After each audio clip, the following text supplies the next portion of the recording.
Hello students, इस video में हम यूनिट सॉल्यूशन का न्यूमेरिकल सॉल्व करेंगे। स्टेटमेंट देखो क्या है यहाँ पर। 4% solution of sucrose C12H22O11 is isotonic with 3% solution of unknown organic substance. Calculate the molar mass of the unknown substance. यहाँ पर हमारे पास दो सॉल्यूशन है। एक सॉल्यूशन तो है सुक्रोज का जो कि कितना है 4% सॉल्यूशन है। जो दूसरा सॉल्यूशन है हमारे पास सेकंड सॉल्यूशन है वो क्या है, अननोन ऑर्गेनिक सब्सटेंस का सॉल्यूशन है और वो क्या है 3% है। ठीक है, और जो ये दोनों सॉल्यूशन है ये आइसोटोनिक है। कैसे हैं? आइसोटोनिक, मतलब इनकी जो कंसंट्रेशन है वो दोनों सॉल्यूशन की कंसंट्रेशन यहाँ पर सेम होगी, आइसोटोनिक होंगी। और हमने कैलकुलेट क्या करना है यहाँ पर, मोलर मास कैलकुलेट करना है अननोन सब्सटेंस का। जो सेकेंड सॉल्यूशन में अननोन ऑर्गेनिक सब्सटेंस है उसका हमने मोलर मास कैलकुलेट करना है। ठीक है, तो चलो सोल्व करते हैं इसको। तो पहले हम क्या लिखते हैं, देखो यहाँ पर आइसोटोनिक लिख लेते हैं क्योंकि हमारे पास दोनों सॉल्यूशन कैसे हैं, आइसोटोनिक है। तो टू सॉल्यूशन कंडीशन लिख लेते हैं। यहाँ पर क्या है, टू सॉल्यूशंस आर आइसोटोनिक। ठीक है, तो इनकी जो कंसंट्रेशन है वो क्या होगी, they must have same concentration. They must have same concentration. दोनों सॉल्यूशन की कंसंट्रेशन क्या होगी, सेम होगी। तो हम क्या करेंगे, पहले जो फर्स्ट सॉल्यूशन है हमारे पास सुक्रोज वाला उसको लेके चलेंगे। ठीक है, तो यहां लिख लेते हैं for sucrose solution. For sucrose solution, देखो जो सुक्रोज सॉल्यूशन में हमारे पास ये 4% दिया हुआ है। जो सुक्रोज सॉल्यूशन 4% का यहाँ पर मीनिंग क्या है, पहले हम ये सोल्व कर लेते हैं। 4% solution of sucrose, solution of sucrose means 4 gram of sucrose. 4 gram of sucrose present in 1000 centimeter cube of the solution। क्या है 4% सॉल्यूशन ऑफ सुक्रोज का मीनिंग, कि जो 4 ग्राम सुक्रोज है वो किस में प्रेजेंट है, 100 centimetre cube of the solution, मतलब इतने वॉल्यूम में प्रेजेंट है 4 ग्राम सुक्रोज। ठीक है, सॉल्यूशन के इतने वॉल्यूम में 4 ग्राम सुक्रोज प्रेजेंट है। तो यहाँ से हमें सुक्रोज का जो एक्चुअल मास है वो पता चल गया और सॉल्यूशन का वॉल्यूम भी पता चल गया। ठीक है, अब देखो यहाँ पर जो कंसंट्रेशन होती है वो किसके इक्वल होती है। कंसंट्रेशन को हम सी से डिनोट करते हैं। कंसंट्रेशन सॉल्यूशन की मतलब मोलारिटी एक तरह से। और मोलारिटी क्या होता है, number of moles of solute. Number of moles of solute divide में क्या होता है, volume of solution. Volume of solution in litre ये होता है। तो number of moles of solute को मैं N से डिनोट करूंगी और वॉल्यूम ऑफ सॉल्यूशन को मैं V से डिनोट करूंगी। ठीक है, अब हम क्या करेंगे, यहाँ पर पहले जो नंबर ऑफ मोल्स है ना वो कैलकुलेट कर लेंगे। ठीक है, तो मोल्स का फॉर्मूला क्या होगा, यहाँ पर हम सोल्यूट के मोल्स कैलकुलेट करेंगे। मोल्स का फॉर्मूला क्या होता है, actual mass of sucrose divide में molar mass of sucrose. Molar mass of sucrose. ठीक है, जो एक्चुअल मास है सुक्रोज का वो मैं W से डिनोट करूंगी यहाँ पर। ठीक है, सुक्रोज का ये W से डिनोट करूंगी मैं एक्चुअल मास यहाँ पर। इसका फॉर्मूला C12H22O11 होता है। और जो मोलर मास है वो मैं डिनोट करूंगी कैपिटल M से। ये हमारे पास मोलर मास है इसका। ठीक है, तो हमने देखो हमारे पास एक्चुअल मास तो पता है हमें कितना है, 4 ग्राम है सुक्रोज का एक्चुअल मास। मोलर मास नहीं पता हमें इसका। ठीक है, तो ये क्या करेंगे हम, मोलर मास पहले एक साइड में कैलकुलेट कर लेते हैं। यहाँ पर मोलर मास सुक्रोज का कैलकुलेट कर लेते हैं। यहाँ पर देखो यहाँ पर कार्बन कितने हैं, 12 है। और एक कार्बन का जो एटॉमिक मास होता है वो 12 होता है। ठीक है, और कितने कार्बन है उससे मल्टीप्लाई कर दो 12 से। प्लस हाइड्रोजन का 1 होता है एटॉमिक मास, कितने हाइड्रोजन है 22, प्लस ऑक्सीजन का एटॉमिक मास 16 मल्टीप्लाई कितने ऑक्सीजन है 11 है। अब इनको हम सोल्व करेंगे तो क्या आएगा हमारे पास, यहाँ पर ये 144 प्लस 22 प्लस यहाँ पर इसको इससे मल्टीप्लाई करेंगे 176 आ जाएगा। यहाँ पर 16 को 1 से मल्टीप्लाई करेंगे। अब क्या करेंगे, इनको ऐड कर देंगे। ऐड करने पर देखो कितना आएगा 342 ग्राम पर मोल, ये हमारे पास आ गए नंबर ऑफ मोलर मास आ गया ये हमारे पास सुक्रोज का। क्या आ गया, मोलर मास। अब क्या करेंगे, इस मोलर मास को और जो हमारे पास एक्चुअल मास है सुक्रोज का उसको इस फॉर्मूले में पुट कर देंगे। मतलब यहाँ से हम क्या निकाल लेंगे, मोल्स निकाल लेंगे सोल्यूट के। तो एन क्या था, एक्चुअल मास क्या है 4 ग्राम, मैंने यहाँ पर डब्ल्यू की जगह पुट कर दिया। डिवाइड में मोलर मास क्या है ये निकाला 342 ग्राम पर मोल। यहाँ पर ग्राम से ग्राम कैंसिल हो जाएगा। इसको हम डिवाइड करेंगे तो हमारे पास कितना आएगा 0.01169। यहाँ पर ये पर मोल है, ऊपर जाके मोल में आ जाएगा। ठीक है, तो हमने ये एन निकाल लिया, मतलब नंबर ऑफ मोल्स निकाल लिए सोल्यूट के। ठीक है, अब देखो यहाँ पर जो वॉल्यूम है वो लीटर में है। कंसंट्रेशन वाले फॉर्मूले में जो वॉल्यूम है वो लीटर में है, लेकिन हमारे पास ये सेंटीमीटर क्यूब में है। आपको पता है कि जो देखो यहाँ पर जो 1 ml होता है वो यहाँ पर 1 सेंटीमीटर क्यूब के इक्वल होता है। 1 ml equals to 1 centimetre cube. तो यहाँ पर हम क्या लिख सकते हैं, ये 100 ml है, क्योंकि 1 ml equals to 1 centimetre cube है। तो इसीलिए हम यहाँ पर क्या लिख सकते हैं, 100 ml लिख सकते हैं।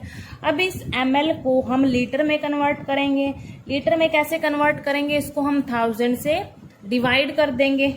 ठीक है, तो कितना आएगा 0.100 लीटर आ जाएगा। यहाँ पर ये हमारे पास जो वॉल्यूम है यहाँ पर वो लीटर में आ गया। अब क्या करना है, हमने सिंपली वैल्यूज पुट करनी है कंसंट्रेशन वाले फॉर्मूले में। यहाँ पर देखो C क्या था, N डिवाइड बाय V था। ठीक है, तो N क्या है यहाँ पर 0.01169 मोल, और V क्या है यहाँ पर, V हमने निकाला 0.100 लीटर। ठीक है, इसको हम सोल्व कर लेते हैं। कंसंट्रेशन कितनी आएगी हमारे पास, यहाँ पर 0.1169 मोल पर लीटर। ये हमारे पास किस सॉल्यूशन की कंसंट्रेशन आई, सुक्रोज वाले सॉल्यूशन की कंसंट्रेशन आ गई। इसको हम फर्स्ट इक्वेशन लेट कर लेते हैं। ठीक है, अब क्या करेंगे हम, जो ये हमारे पास अननोन ऑर्गेनिक सब्सटेंस है इसके सॉल्यूशन को लेके चलेंगे। ठीक है, इसकी तो कंसंट्रेशन हमने निकालनी है, तो देखो कैसे निकालेंगे। यहाँ पर लिख लेते हैं 4 अननोन ऑर्गेनिक सब्सटेंस।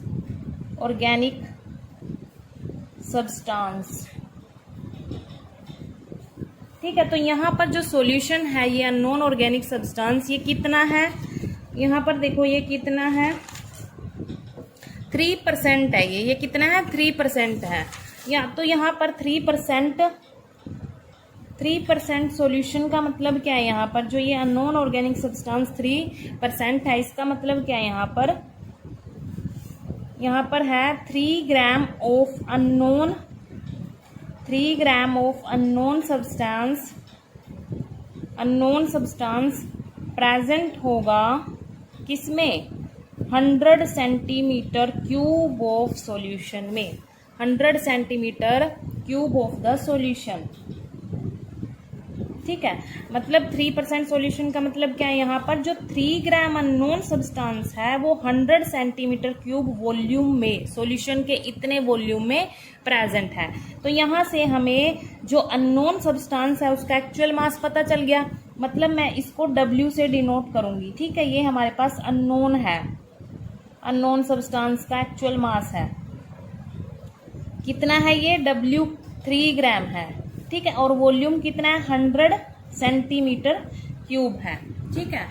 अब यहाँ पर भी कंसंट्रेशन का फॉर्मूला क्या होगा, N divide by V। N क्या है यहाँ पर, number of moles of solute divide में volume of solution in litre. Concentration क्या होता है, एक तरह से मोलैरिटी होती है, और मोलैरिटी क्या होता है, number of moles of solute divide में volume of solution in litre. ठीक है।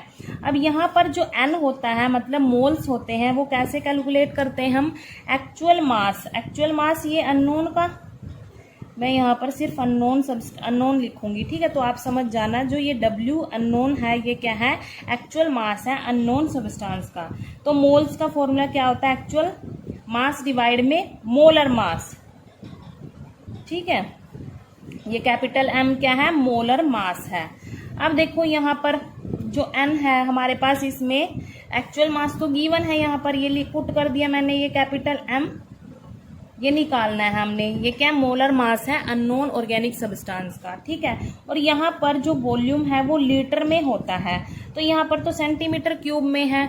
अभी बताया था मैंने जो 1 ml होता है वो 1 सेंटीमीटर क्यूब के इक्वल होता है, तो इसको हम क्या लिखेंगे, 100 ml लिख सकते हैं। और इसको हम लीटर में कन्वर्ट करेंगे तो कैसे करेंगे, इसको 1000 से हम डिवाइड कर देंगे तो ये लीटर में कन्वर्ट हो जाएगा।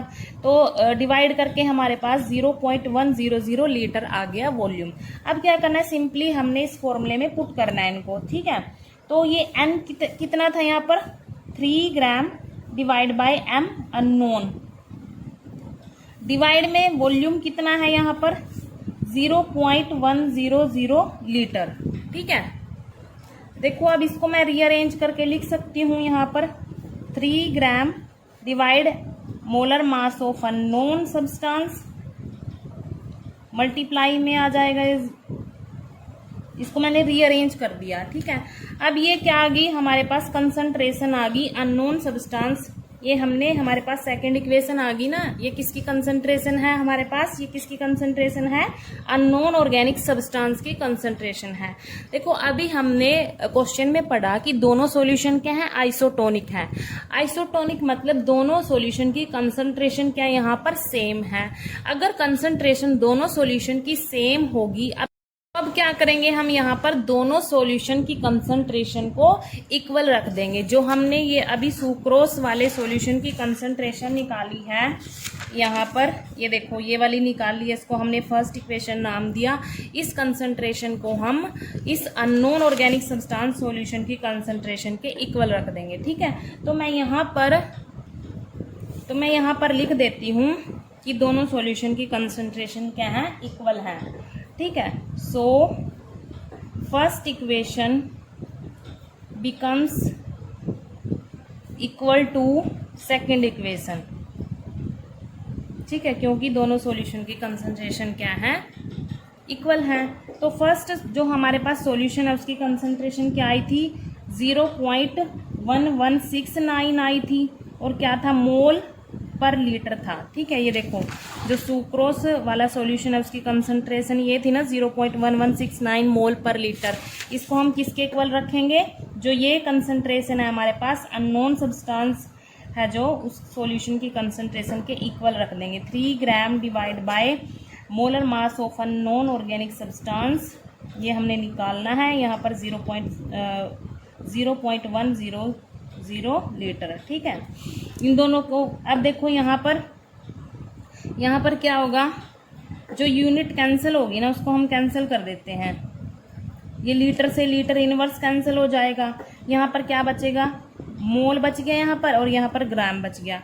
अब इनको हम क्रॉस मल्टीप्लाई कर देंगे तो यहाँ पर 0.1169 मोल, ये इसके मल्टीप्लाई में आ जाएंगे, 0.100 मल्टीप्लाई M क्या यहाँ पर मोलर मास है नॉन ऑर्गेनिक सब्सटेंस का, इक्वल किसके आएगा, 3 ग्राम के इक्वल आ जाएगा। ठीक है, अब यहाँ पर जो चीज़ हमने निकालनी है उसको हम एक साइड रखेंगे, और ये दोनों चीज़ इसके डिवाइड में आ जाएंगी। यहाँ पर तो मल्टीप्लाई में है, दोनों चीज़ इक्वल से उधर लेके जाएंगे तो इसके डिवाइड में आ जाएंगी ये। ठीक है, पहले क्या करेंगे, हम इन दोनों को मल्टीप्लाई कर लेते हैं तो कितना आएगा, 0.01169 आ जाएगा यहाँ पर मोल, मल्टीप्लाई में capital M unknown organic substance का मोलर मास है ये, इक्वल 3 ग्राम। तो ये चीज़ तो हमने निकालनी है, इसको हम एक साइड में रखेंगे।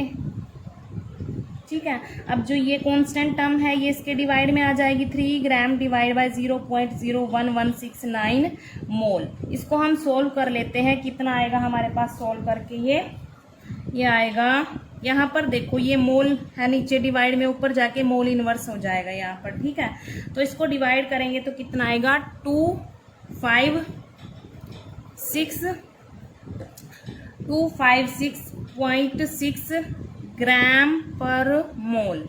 तो हमारे पास अननोन ऑर्गेनिक सब्सटेंस का मोलर मास कितना आ गया, 256.6 ग्राम पर मोल आ गया, ठीक है। ये क्वेश्चन में पूछा था, molar mass of unknown organic substance हमने निकाल दिया। हमने क्या किया, सिंपली पहले दोनों सॉल्यूशन की कंसंट्रेशन निकाल ली, फिर दोनों कंसंट्रेशन को हमने बराबर रख दिया। वहां से क्या हुआ, हमने मोलर मास निकाल लिया अननोन ऑर्गेनिक सब्सटेंस का, ठीक है। Thank you.